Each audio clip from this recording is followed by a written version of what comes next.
Now I'm really nervous. Whatever.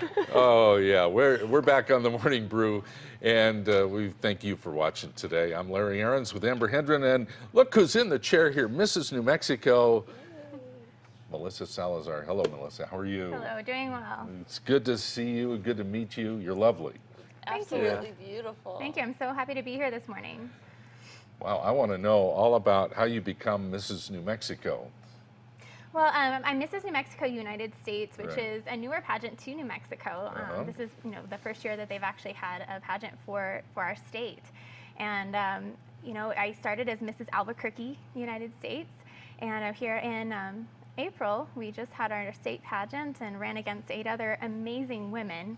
And we'll be headed to Las Vegas in July to Well, that's a represent the good state of thing. New Mexico. It's amazing. And, as a mom and a student, it's been a really awesome way to find my own voice and step out of my comfort zone and make a difference. And it's changed my life. So you've been Mrs. New Mexico United States for 2 months. Yeah. How's your life changed in the last 8 weeks?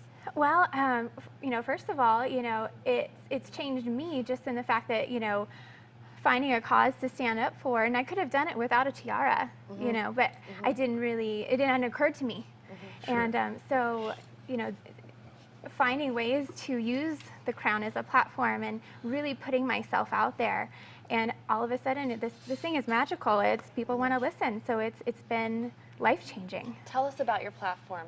I know that that's what your driving force is and why you're here. My platform is autism awareness and acceptance. A lot of people will do the autism awareness, and knowing the signs and things like that, which is amazing. But without the acceptance that comes with it, it's useless.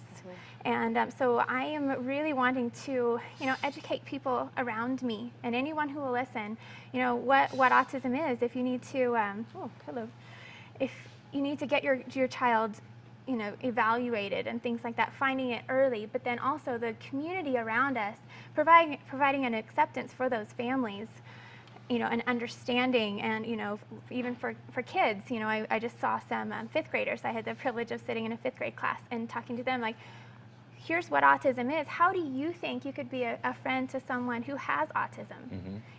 With 1 in 68 kids now being diagnosed with autism, almost every class will have someone with autism in the classroom. It's everywhere. It's grandparents being affected by it.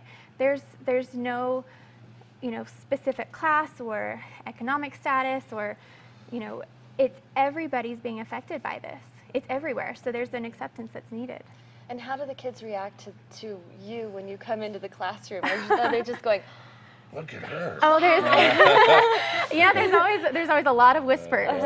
And I noticed walking through the elementary schools that the little girls will kind of run by real quick, and then all of a sudden I see the same girls kind of coming back later. And sometimes they just want to see the crown, and they're just really interested in what it is, and they want to find out what's going on. So I want to know about your family and what your husband thinks of all this. Tell me about your family and what their reaction to all this has been. My husband is so supportive, and we talked about, even making the run for Mrs. New Mexico, and he's, if that's what you want to do, and, he's been my biggest supporter, and he's called everyone to let them know that, I have something to say, and he's found me places to, to let my voice be heard. He's been my biggest advocate, and my kids. They're so excited about it. And how many kids do you have? I have an 11-year-old stepdaughter, Mackenzie, and a 4.5-year-old girl, Layla, who inspired the platform. She's the one who is diagnosed with autism, and I have an 11-month-old son. Wow. Named Stone. Wow, you are busy. I am. A lot of things going on. Which is, Friday, I had a baby less than a year before my stage time in a bathing suit. Can you imagine the hard work that went into getting ready for that? There was some pressure there. But you look so beautiful. Oh, thank you. It's a lifestyle, and it was a goal of mine, and really having that end time where you're going out whether you're ready or not, really pushed me, and it challenged me. Turning it up, putting it out there. And it's things that we need to do anyway. We really need to take care of ourselves anyway. Best way to follow you is on Facebook.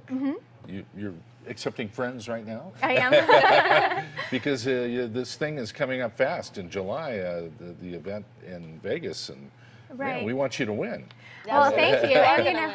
it goes beyond Las Vegas. You know, I'm Mrs. New Mexico, United States, you know, until I crown another one. But I will always be Mrs. New Mexico, United States 2014. You know, I'll carry that title. Sure. You know, as long as, you know, they'll let me have it. And, That's you know, beautiful. I'm sure that your children are very, very proud of you, and I just want to tell you that your beauty is from within. You Oh, thank shine with you. a light that's just extraordinary. And I think you're she gonna, represents the state yes, pretty darn well. Absolutely. I hope You're gonna so. go Look at very her. far. I hope so. Yeah. I'm going to give New Mexico my best. We're And so I hope proud to of you. represent well. Well, I really hope fantastic. to. What a delight to meet you. And best wishes, anything we can do on the show to help you out, done deal, okay? Absolutely. Great, thank you. Thank you. Melissa Salazar, everybody. Mrs. New Mexico, United States 2014 on the show. Yes. Wow, I'm impressed. Got the Amber and I heavy will be hitters back today. in a moment.